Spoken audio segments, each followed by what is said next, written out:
Acalme o esquizofrênico. Nosso centro de operação da negociação foi montado no escritório de um banco bem do outro lado da estreita rua onde ficava a agência do Chase. Estávamos próximos demais do local dos reféns, então, logo de cara, saímos em desvantagem. Nos posicionamos a menos de 30 metros do epicentro da crise, quando o desejável seria estar em um lugar um pouco mais protegido. É preciso haver alguma distância entre você e o pior cenário que talvez esteja à sua espera do outro lado. Quando eu e meu parceiro chegamos, fui logo designado para instruir o negociador do departamento de polícia que estava ao telefone. Seu nome era Joe e ele estava indo bem, mas nesse tipo de situação ninguém trabalha sozinho. Sempre atuávamos em equipes. O raciocínio por trás dessa política era que quanto mais ouvidos houvesse, maior o número de informações extras que poderíamos colher. Em alguns impasses, tínhamos até 5 pessoas na linha analisando as informações em tempo real e oferecendo dados e orientação ao nosso homem ao telefone. E era assim que tínhamos nos organizado ali. Joe assumia a liderança e mais 3 ou 4 de nós escutávamos a conversa telefônica, tomando notas e tentando dar sentido a uma situação confusa. Alguém estava tentando avaliar o humor do bandido que assumira a liderança e outra pessoa estava escutando em busca de pistas ou falas que pudessem nos oferecer uma leitura melhor do que estávamos enfrentando e assim por diante. Alunos meus resistem a essa prática, perguntando: sério, você realmente precisa de toda uma equipe para ouvir alguém? O fato de o FBI ter chegado a essa conclusão, digo a eles, deveria fazer soar um alarme. É muito difícil fazer uma boa escuta. Qualquer coisa nos distrai. Realizamos uma escuta seletiva, ouvindo apenas o que queremos ouvir.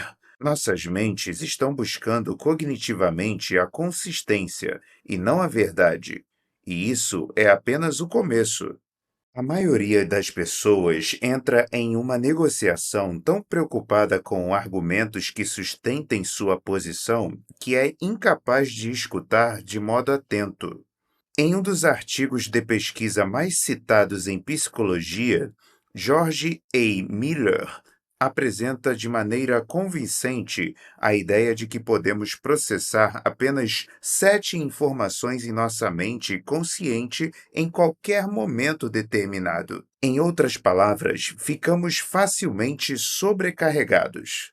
Para pessoas que veem a negociação como uma batalha de pontos de vista, são as vozes em sua mente que as sobrecarregam. Quando não estão falando, elas estão pensando em seus argumentos. E, quando estão falando, estão produzindo esses argumentos.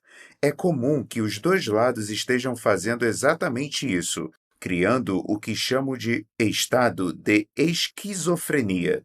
Todos apenas ouvindo a voz interior e ouvindo mal, porque estão fazendo outras 7 ou 8 coisas simultaneamente.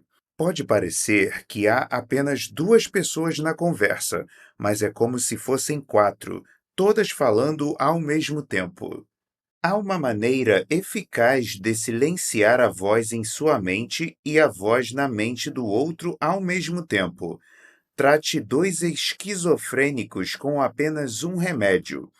Em vez de priorizar o seu argumento, na verdade, em vez de pensar qualquer coisa que dirá, transforme a outra pessoa e o que ela tem a dizer em seu único foco.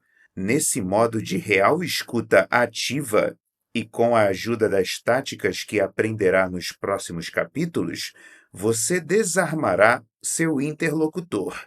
Fará com que ele se sinta seguro. A voz na cabeça dele começará a silenciar. O objetivo é identificar do que seus interlocutores de fato precisam, uma necessidade monetária, emocional ou de qualquer outro tipo. e deixá-los seguros o bastante para falar e falar e falar um pouco mais sobre o que querem. O que eles querem levará você a descobrir do que precisam. É fácil falar sobre o que se quer. Representa a aspiração de fazer as coisas do seu jeito e sustenta qualquer ilusão de controle que temos quando começamos a negociar. Já as necessidades implicam sobrevivência, o mínimo de que precisamos para agir e, portanto, nos tornam vulneráveis. Mas nós não começamos pelo que se quer nem pelo que se necessita. Começamos escutando, dando um crédito a outra pessoa, validando suas emoções e estabelecendo confiança e segurança suficientes para dar início a uma conversa de verdade. Estávamos longe desse objetivo com o líder dos assaltantes ao telefone. Ele continuou criando estranhas cortinas de fumaça. Não dizia seu nome, tentava disfarçar a voz, estava sempre falando a Joe que iria colocá-lo no viva-voz para que todos perto dele no banco pudessem ouvir, e então, abruptamente, anunciava que poria Joe em espera e desligava. A toda hora pedia uma van, afirmando que ele e seus parceiros precisavam de um carro para seguirem com os reféns até um local na vizinhança onde se renderiam. Foi assim que começou a conversa absurda da rendição. Mas é claro que não era um plano de rendição, e sim de fuga. No fundo de sua mente, esse cara pensava que de algum modo poderia deixar o banco sem ser preso. E, agora que seu motorista fugira do local, ele precisava de acesso a um veículo. Depois que tudo acabou, outros detalhes se tornaram claros. Não éramos os únicos para quem ele havia mentido. Aparentemente, esse líder assaltante não havia informado a seus parceiros que iriam assaltar um banco naquela manhã.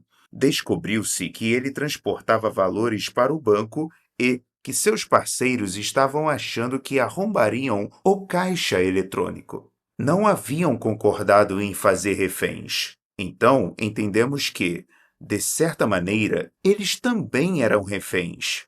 Foram apanhados em uma situação ruim que não previram e, no fim, foi essa desconexão entre os assaltantes que nos ajudou a dividi-los e pôr fim ao impasse.